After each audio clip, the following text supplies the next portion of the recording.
नमस्कार दोस्तों, आज हम एस्पिरेंट्स के लिए कुछ बेहद महत्वपूर्ण करंट अफेयर्स के विषयों पर चर्चा करने जा रहे हैं। ये टॉपिक्स न सिर्फ आपके एग्जाम्स के लिए जरूरी हैं, बल्कि हमारे समाज और एनवायरनमेंट के लिए भी क्रिटिकल हैं। आइए शुरू करते हैं। पहले बात करते हैं एंटोमोफेजी की, यानी कीड़े मकोड़े खाने की प्रैक्टिस। सुनने में थोड़ा अजीब लग सकता है, लेकिन ये एक्चुअली एक बहुत ही सस्टेनेबल फूड सोल्यूशन है। FAO ने 2013 में इसे ग्लोबल हंगर से निपटने की एक पोटेंशियल स्ट्रैटेजी के रूप में आइडेंटिफाई किया था। कीड़े मकोड़े प्रोटीन, ओमेगा 3, आयरन और जिंक से भरपूर होते हैं। सबसे इंटरेस्टिंग बात यह है कि ये 80% तक रिसोर्स एफिशिएंट है ट्रेडिशनल फार्मिंग के कंपैरिजन में। ये सस्टेनेबल सोल्यूशन हमारे फ्यूचर फूड सिक्योरिटी के लिए गेम चेंजर साबित हो सकता है। अब आते हैं एक सीरियस हेल्थ थ्रेट पर, हेनी वायरस। ये एक बायोसेफ्टी लेवल 4 यानी BSL-4 पैथोजन है जो बेहद डेंजरस कैटेगरी में आता है। इस वायरस की डिस्कवरी 2001 में हुई थी और 2007 में इसे BSL-4 डेजिग्नेशन मिला। इसके आउटब्रेक्स का हिस्ट्री देखें तो 1998-99 से लेकर 2025 तक ये रिपीटेडली सामने आता रहा है।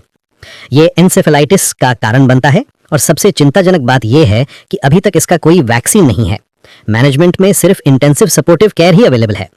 WHO ने इसे प्रायोरिटी पैथोजन लिस्ट में रखा है और एक्सपर्ट्स वन हेल्थ अप्रोच की जरूरत पर जोर देते हैं। ये अप्रोच ह्यूमन, एनिमल और एनवायरमेंटल हेल्थ को एक साथ देखता है, क्योंकि ये एक जूनोटिक डिजीज है।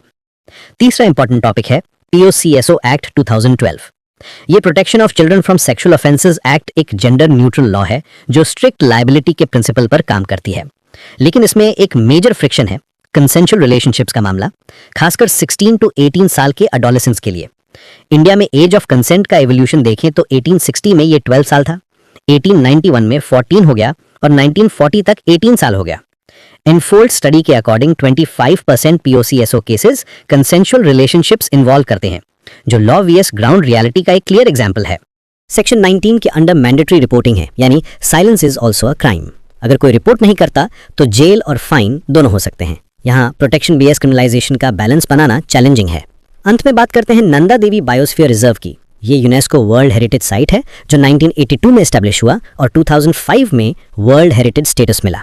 ये 3,300 मीटर्स से 3,650 मीटर्स के ऑल्टीट्यूड पर स्थित है ग्रेटर हिमालयाज में। यहाँ यूनिक बायोडाइवर्सिटी है, ब्रह्मकमल, स्नो लेपर्ड्स जो एपेक्स प्रेडेटर हैं और मस्क डियर जैसी रेयर स्पीशीज। लेकिन करंट सिचुएशन चिंताजनक है। लैक ऑफ स्नोफॉल के कारण सरफेस फायर्स हो रही हैं जो इस डेलिकेट इकोसिस्टम को सीरियसली अफेक्ट कर रही हैं। ये सभी टॉपिक्स इंटरकनेक्टेड हैं और एस्पिरेंट्स के लिए समझना जरूरी है कि कैसे public health, food security, legal frameworks और एनवायरमेंटल कंजर्वेशन एक दूसरे से जुड़े हुए हैं। कंसिस्टेंट प्रैक्टिस और क्लियर कॉन्सेप्ट्स ही सक्सेस की हैं। इन कॉम्प्लेक्स इश्यूज को समझने के लिए कॉम्प्रिहेंसिव अप्रोच की जरूरत है, जो हमारे फ्यूचर के लिए बेहद इंपॉर्टेंट है।